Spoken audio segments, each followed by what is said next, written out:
আজকে যে সংখ্যক মানুষকে হয়রানির শিকার হতে হচ্ছে এই এসআইআর কে নিয়ে, তার জন্য দায়ী হচ্ছে মমতা ব্যানার্জির সরকার এবং সেই সরকারের কর্মচারীরা। রিচা ঘোষের নাম আনম্যাপড ছিল। আমার যতদূর সম্ভব আনম্যাপড হওয়ার কারণ এনুমারেশন ফর্ম ফিল আপ না করা, বা সেই সময় রিচা হয়তো খেলার কারণে বাইরে থাকতে পারে, সেটা উনি বা ওনার পরিবার বলতে পারবে।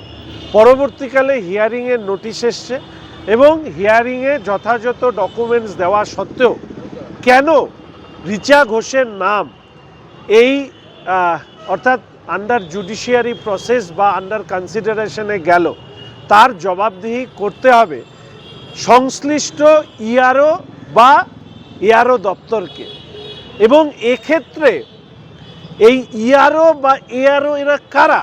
এরা হচ্ছে রাজ্যের সরকারের আধিকারিক, এসডিও স্তরের, মহকুমা শাসকের স্তরের।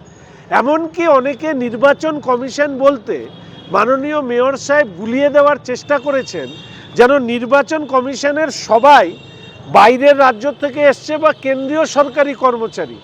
আসলে নির্বাচন কমিশনের হয়ে যারা কাজ করেন, মনোজ আগরওয়াল সিও সাহেব বাদ দিয়ে আর সবাই রাজ্যের সরকারের আধিকারিক অথবা রাজ্যের সরকারের কর্মচারী।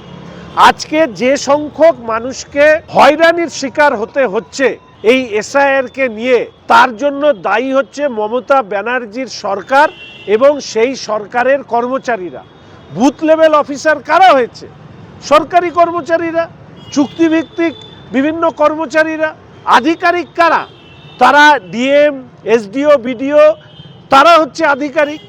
আর এদের কিছু অংশ হচ্ছে যারা তৃণমূলের পার্টি অফিসের প্যাকে চলেন, অর্থাৎ সরকারি মাইনাটা তাদের বাড়তি বা উপরি, ওদের আসল মাইনা আসে তৃণমূলের পার্টি অফিস থেকে।